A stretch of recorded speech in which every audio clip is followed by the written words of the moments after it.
Three friends make a bet together. They bet that they could not stay in solitude for 2 years whilst living around the pond. There was nothing that could stop them from completing the bet because they were all very competitive. The group of three friends did not know how challenging living alone for 2 years could be. They bought their supplies, found a pond that will work, and began their seemingly everlasting bet. The name of the body of water they would be holding their bet around was the Walden Pond. First, I bring you to the first of the three men, who would tell you a little bit about his experience at the pond. There I was forced into a bet again with my friends. I swear they could never live their lives without the concept of betting. I didn't want to get dragged into this whole thing because I knew 2 years of my life that I could never get back. When I told my coworkers about this bet, they did not seem to understand why I would do it. I told them that I had lost every other bet with my friends and I finally wanted to win one. They said that I would think you'd be lonesome down there. However, I was determined to at least try a little harder to win this bet. That sounds very interesting. Now, could you tell me a little bit about what life was like at the pond? I got to the plot of my land and noticed on the outskirts of the pond were atrocious. There was no grass and no other people in sight. All I could think of to myself was, how am I going to complete 2 years of this in my life? Surprisingly, the first 6 months went by fast. I built my cabin, created a desk and bed, and spent most of my time reading. After the first 6 months, I began to miss human connection. I was craving the touch of something as simple as a handshake because I was so deprived. The closest thing to human connection that I felt were the species of animals living around the pond. As I walked along the stony shore of the pond in my shirt sleeves, though it was cool as well as cloudy and windy, I see nothing special to attract me. All the elements are unusually congenial to me. Awesome. Could you tell me a little bit about the weather and the end result of this whole experience for you? The dark clouds and the freezing weather of winter was brutal. The constant dark gray clouds and the snow covering everything beautiful was hard. My heart and thoughts were covered up with the sadness like the sun was covered up with the clouds.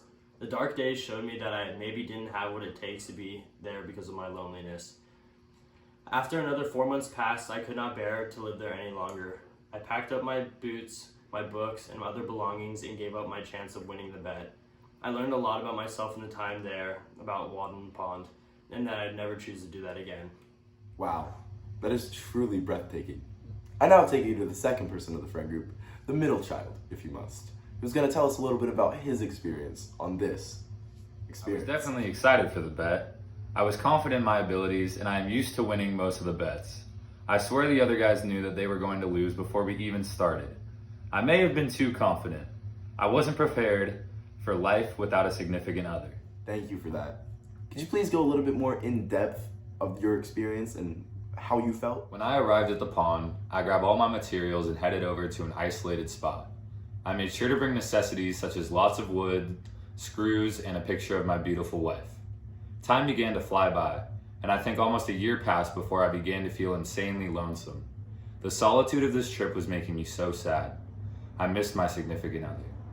The only thing keeping me sane was the sounds of animals when they wake up in the morning.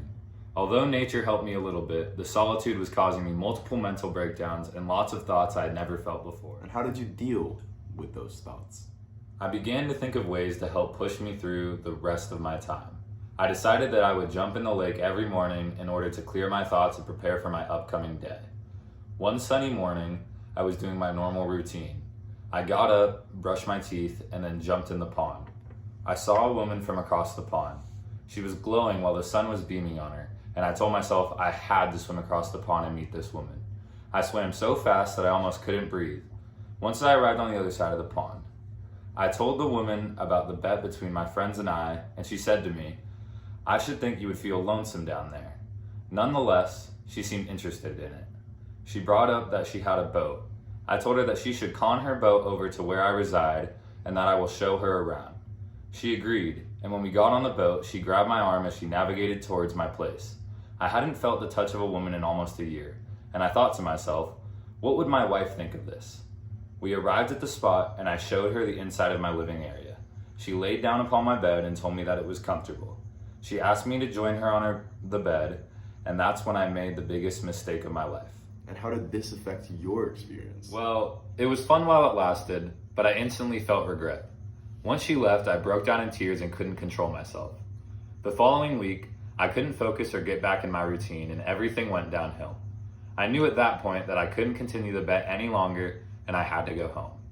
The instant I told my wife, she kicked me out of the house and I had nowhere to go. Ever since then, I have been living on the streets and regretting my choice to partake in the bet every single day. I wish I would have never said yes. Wow. I'm very sorry that it went that way for you, and I hope it gets better for you. In other news, I'm going to take you now to the third person of this friend group. She is going to share a little bit about her experience with you. At first I was unsure of this whole experiment, but looking back on it, it was the best thing I've ever done. I began my time by the pond feeling very alone. I started talking to myself and the nature around me. These conversations grew each day. We became more connected. The days began to pass by. Months felt like weeks, days felt like hours. I finally found peace. I look back at this experience with nothing but joy. Leading to my time in the woods, I was worrisome, constantly second-guessing myself, doing things for others rather than myself. I hope that living deliberately would lead me to learning much more about myself and truly living my life the way it was supposed to be lived. I remember my first winter. I arrived at the pond for the first time. The entire pond froze over with a foot of ice underneath another foot of snow. The air was intense and hard to breathe, hurting my lungs with each breath. I remained calm and began digging. I dug through the foot of snow and then the foot of ice and finally reached water. I noticed its beauty had remained, still in the same condition it had been prior to summer. The fish swam atop the bright sandy floor, showing that through any damage there would always be peace. The ice, snow, and frozen air did all it could to hide the beauty, though its efforts failed. Months later, after living in the cold winter, the ice started to crack and my lungs started to warm up with this fresh spring air. Animals started to come out of their homes and the days were getting brighter and warmer. The warm, vibrant days represented my heart, which fell in love with this trip.